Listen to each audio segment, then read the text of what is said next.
ګاونډي ملک افغانستان یو برادر ملک دی. زمونږه د هغوی رشتې دي، تعلق دی، هر څه شریک دي. نن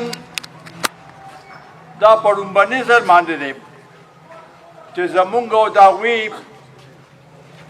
دا تنازع داسې حد ته ورسېده چې نن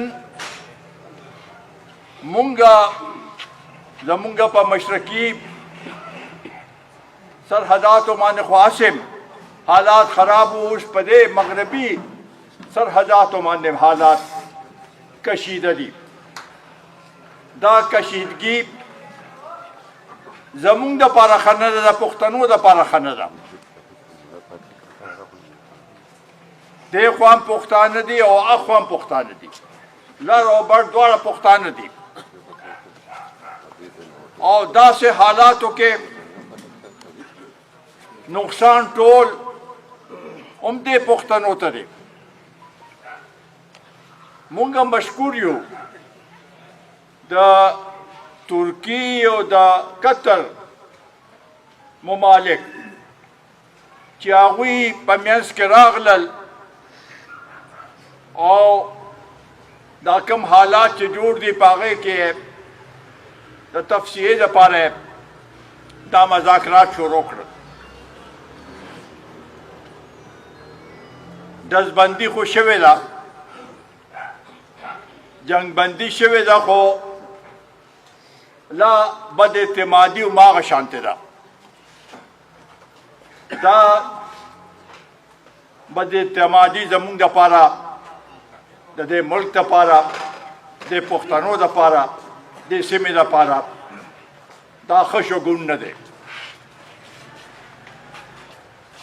اوس په شپږم تاریخ به بیا دا مذاکرات شروع کېږي او زمونږه به دا درخواست دی د افغانستان حکومت نه او د خپل حکومت نه چې او داسې لاره روباسي چې بیا مونږ هغه ورورولۍ طرف ته لاړ شو. دې کې دا حقیقت دی چې دې پښتنو سیمې باندې چې دا کم خون خرابه شروع ده، دا دهشتګردي شروع ده.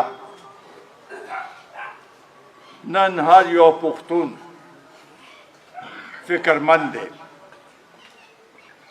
زمونږ بچي، زمونږ میندې خویندې، د هغوی تحفظ نشته.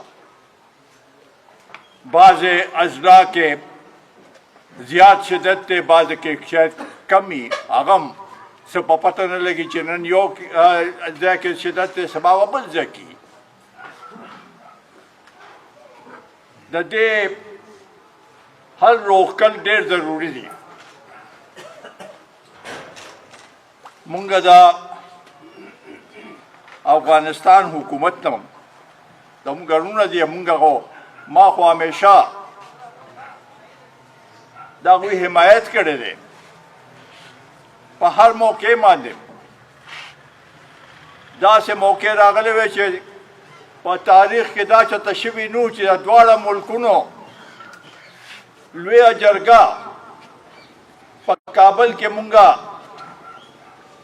لویه جرګه منعقد کړې وه. زه د هغې ټول مشکور یم چې زه یې چیرمین جوړ کړی وم.